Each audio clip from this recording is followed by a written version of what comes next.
Hello everyone, कैसे हो आप सभी। तो आज हम करने वाले हैं सबसे इम्पोर्टेंट टॉपिक जिसमें हम सबसे ज्यादा कंफ्यूज रहते हैं। टाइप्स ऑफ क्वाड्रिलेटरल्स पढ़ेंगे आज। क्वाड्रिलेटरल्स में हम देखेंगे कि आपके ट्रेपीजियम, पैरेललोग्राम और ये वाला चार्ट दिख रहा है ना तुम्हें, कि काइट, पैरेललोग्राम, रेक्टेंगल, ट्रेपीजियम, इन सब की प्रॉपर्टीज में क्या डिफरेंस है, या फिर हमें इनको कैसे देखना चाहिए, कौन क्या होता है और क्या नहीं होता। वो वाले क्वेश्चंस होते हैं ना कि इज काइट अ रोम्बस, या फिर इज रेक्टेंगुलर पैरेललोग्राम। सो ऐसे वाले क्वेश्चंस जो है इस वीडियो के बाद आपके बहुत आसानी से आपको समझ में आ जाएंगे, और एक एक आपको शेप की मैं आपको मीनिंग बताऊंगी और सब में डिफरेंस बताऊंगी। ठीक है, सो चलो स्टार्ट करते हैं। सबसे पहले क्वाड्रिलेटरल के टाइप्स पढ़ने से पहले तो ये पता होना चाहिए क्वाड्रिलेटरल का मतलब क्या होता है। सो बच्चों, क्वाड शब्द का जो मतलब होता है वो होता है हमारा फोर, और लेटरल का मतलब होता है साइड्स।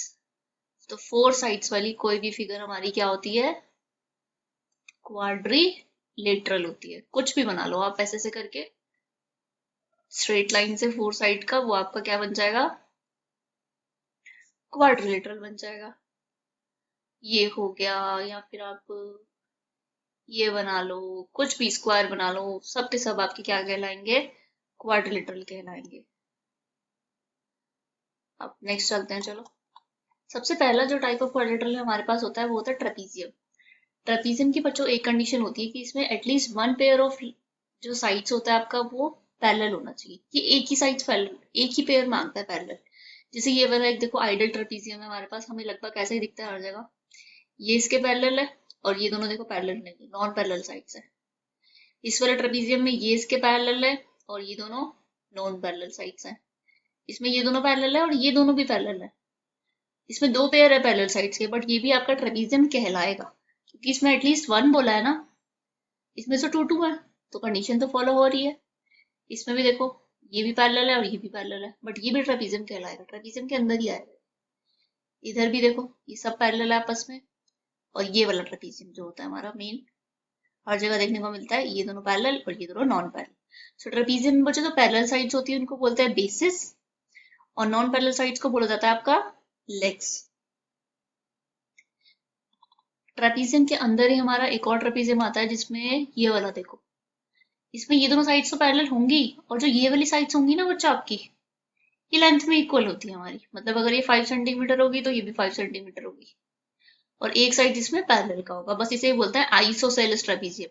आइसोसेलेस ट्राइंगल होता था ना, उसमें दो साइड्स इक्वल होती थी। ऐसे ये आइसोसेलेस ट्रेपीजियम है, इसमें जो हमारी नॉन पैरेलल साइड्स होती हैं वो इक्वल होती है, सिंपल। ओके, चलो ट्रेपीजियम को हम एक और नाम से बुलाते हैं ना, क्या होता है वो, बता दो जल्दी से। ट्रेपीजॉइड भी बोलते हैं ट्रेपीजियम को। चलो नेक्स्ट, अब देखो ट्रेपीजियम के भी स्पेशल केसेस आते हैं, है ना।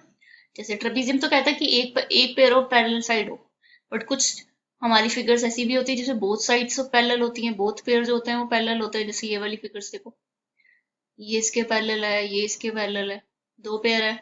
तो ऐसी फिगर्स को क्या बोला जाता है, पैरेललोग्राम बोला जाता है। ये सब हमारे पैरेललोग्राम्स है, ये देखो ये सब पैरेललोग्राम्स। ठीक है बच्चों, पैरेललोग्राम समझ में आ गया। मतलब पैरेललोग्राम में एक जो आपकी इंपॉर्टेंट कंडीशन वो ये है कि आपके बोथ पेयर जो होते हैं वो पैरेलल होने चाहिए। ट्रेपीजियम में एक मांगता है वो। अब नेक्स्ट चलते हैं, चलो। अब ये चार्ट देखो, अब पैरेललोग्राम को भी अगर टाइप्स में डिवाइड करना हो तो कैसे करेंगे, देखो।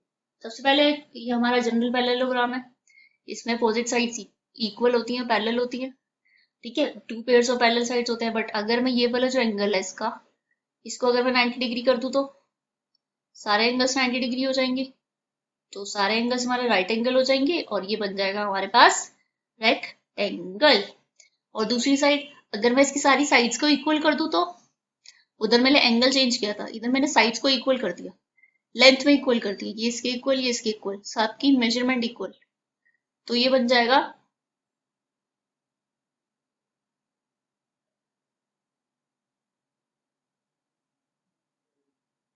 रोमबस बन जाएगा ये। ठीक है, अब देखो रेक्टेंगल और रोमबस को मिला के देखो ये कौन सी फिगर बनी है।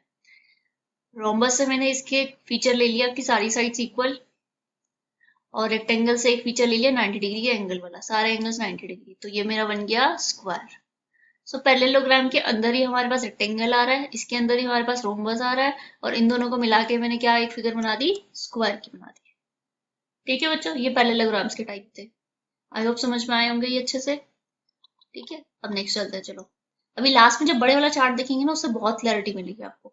अब काइट क्या होता है? काइट हमारी होती है जिसकी एडजेसेंट साइड्स इक्वल होती है। ये एडजेसेंट साइड्स है इक्वल, ये हमारी जनरल काइट होती है जो हम उड़ाते भी हैं, ऐसी दिखती है ना वो। इसके सारे जो एंगल्स होते हैं हमारे, देखो होते हैं ये, है ना।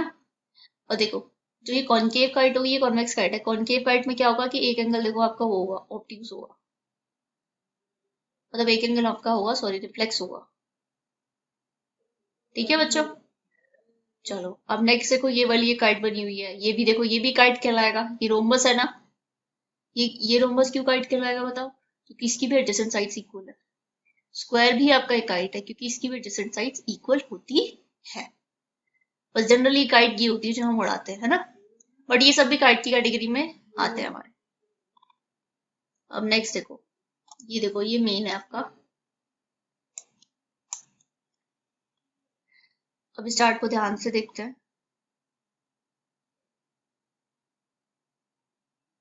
देखो, ये है हमारे पास क्वाड्रिलेटरल। क्वाड्रिलेटरल में यही हो गया हमारा जनरल क्वाड्रिलेटरल, मतलब ये कोई भी क्वाड्रिलेटरल हो गया जिसकी कैसे भी चार साइड्स वाला। एक क्वाड्रिलेटरल होता है हमारे पास काइट, जिसकी एडजेसेंट साइड्स इक्वल होती है, राइट। फिर उसके बाद में एक क्वाड्रिलेटरल होता है हमारे पास ट्रेपीजियम, जिसमें at least one pair of line आपका पैरेलल होना चाहिए। फिर ट्रेपीजियम के दो टाइप्स हो गए, पैरेललोग्राम और आइसोसेलेस ट्रेपीजियम। आइसोसेलेस ट्रेपीजियम में हमारी जो नॉन पैरेलल साइड्स होती है वो इक्वल होती है, और पैरेललोग्राम में क्या होता है, इसमें एक की जगह दो दो साइड्स पैरेलल होती है, ये भी पैरेलल ये भी पैरेलल। और साथ में क्या होता है बच्चों, अगर इधर जाएंगे तो पैरेललोग्राम से ये क्या बन गया, इसकी सारी साइड्स को इक्वल कर दिया, इसलिए ये बन गया रोम्बस। पैरेललोग्राम का एक एंगल 90 डिग्री कर दिया, सारे 90 हो गए, तो ये बन गया रेक्टेंगल। और इन दोनों की प्रॉपर्टीज को मिला के ये क्या बन गया, स्क्वायर बन गया। ठीक है बच्चों, अब देखो यहाँ पे ये वाला एरो दिख रहा है आपको, काइट है, काइट के अंदर रोम्बस भी आएगा क्योंकि रोम्बस की भी डिस्टेंट साइड्स हमारी इक्वल होती हैं। और रोम्बस के अंदर भी हमारा क्या आएगा, स्क्वायर आएगा, तो मतलब काइट के अंदर रोम्बस और स्क्वायर दोनों आ जाते हैं हमारे, है ना। तो ये दोनों इसमें आएंगे क्योंकि इनकी भी एडजेसेंट साइड्स हमारी इक्वल होती हैं। अब देखो इसको समझना कैसे है ना, देखो क्वेश्चन करते हैं इसके आगे। ये वाला ये कह रहा है ऑल रेक्टेंगल्स आर स्क्वायर, कह रहा है कि सारे के सारे रेक्टेंगल होते हैं जो स्क्वायर होते हैं। देखो इस चार्ट में अगर आप ऊपर की तरफ जाओगे तो आपका आंसर ट्रू हो जाएगा, और अगर आप नीचे की तरफ आओगे तो आंसर फॉल्स होगा। अब ऐसा क्यों होगा, देखो, क्या सारे रेक्टेंगल आपके स्क्वायर हो सकते हैं? जरूरी तो नहीं है ना कि सारे रेक्टेंगल की सारी साइड्स इक्वल होंगे। इज इट पॉसिबल कि स्क्वायर की तो सारी साइड्स इक्वल होती है और रेक्टेंगल की तो अपोजिट साइड्स इक्वल होती हैं? नहीं हो सकता ना। सो इसमें फर्स्ट क्वेश्चन का आंसर क्या होगा कि हमेशा तो हमारा नहीं हो सकता ना सारे rectangle square, that's why it's false. देखो बी देखते हैं, बी कह रहा है कि ऑल रोम्बसेस आर पैरेललोग्राम, सारे के सारे रोम्बस क्या पैरेललोग्राम होंगे? हाँ जी होंगे। पैरेललोग्राम की कंडीशन क्या होती है बच्चों, अपोजिट साइड इक्वल और पैरेलल, रोम्बस में होती है, तो सारे के सारे रोम्बस पैरेललोग्राम होंगे। अब देखो मैं नीचे से ऊपर गई ना, यहां से यहां गई, तो इसका आंसर देखो ट्रू होगा। वैसे भी ट्रू होगा अगर इसको देखा जाए, और वैसे भी समझ पे भी आ रहा है हमें ट्रू क्यों होगा। तो सेकंड का आंसर क्या हो जाएगा,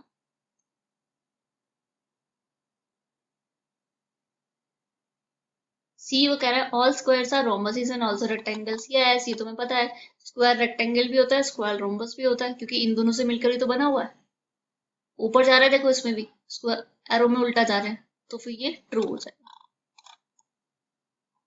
फिर ये कह रहा है all squares are not parallelograms, कह रहा है कि all squares are not parallelogram. क्या ये पॉसिबल है? ये कभी भी पॉसिबल नहीं है। क्या आप कोई ऐसा स्क्वायर बना सकते हो जिसकी अपोजिट साइड पैरेलल ना हो? नहीं बना सकते ना। और वैसे भी अगर देखा जाए तो नीचे से ऊपर जाएंगे तो हमेशा ट्रू होगा, और वगैरह नहीं है तो फॉल्स होगा। नेक्स्ट देखो क्या कह रहा है वो, कि ऑल काइट्स आर रोम्बस। ये कह रहा है ऑल काइट्स आर रोम्बस। क्या जरूरी है सारी काइट्स रोम्बस होंगी? भाई देखो, काइट की प्रॉपर्टी होती है कि एडजेसेंट साइड्स इक्वल होनी चाहिए, है ना? लेकिन रोम्बस में तो सारी साइड्स इक्वल होती हैं, तो सारी काइट तो रोम्बस नहीं हो सकती। हाँ, काइट का एक स्पेशल केस हो सकता है कि रोम्बस है, सारे रोम्बस काइट हो सकते हैं। अगर यहाँ से उल्टा ऊपर जाता तो ट्रू हो जाता, बट ये अभी फॉल्स होगा।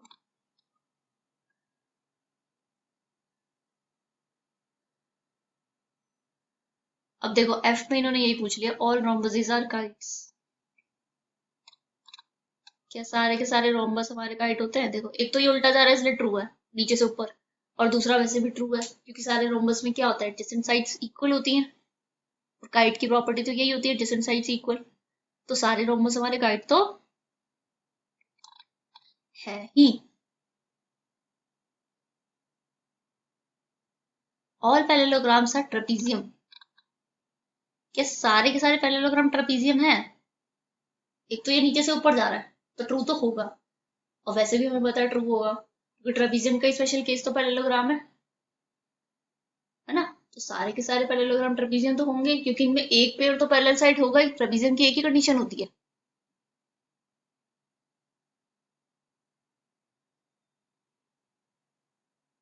कि इसको एक पेयर ऑफ पैरेलल साइड चाहिए होता है, और वो पैरेललोग्राम में होता ही है। तो इसमें हो जाएगा हमारा जी का ट्रू। एच में कह रहा है ऑल स्क्वायर्स आर ट्रेपीजियम। कह रहा है ऑल स्क्वायर्स आर ट्रेपीजियम, ऊपर जाना है, ट्रू तो होगा ही। अब क्यों होगा? क्योंकि ट्रेपीजियम की कंडीशन क्या होती है बच्चों, एक पेयर ऑफ पैरेलल साइड चाहिए, और स्क्वायर में तो दो पेयर ऑफ पैरेलल साइड्स है। सो ऑब्वियसली ये तो ट्रू हो ही जाएगा। सो इस चार्ट को ऐसे देखना था हमने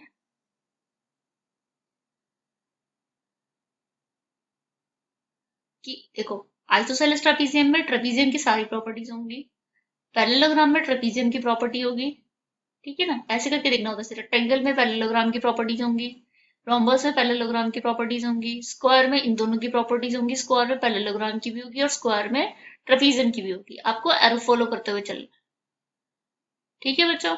ऊपर जाना है तो ट्रू, और नीचे अगर आ गए तो फॉल्स हो जाएगा।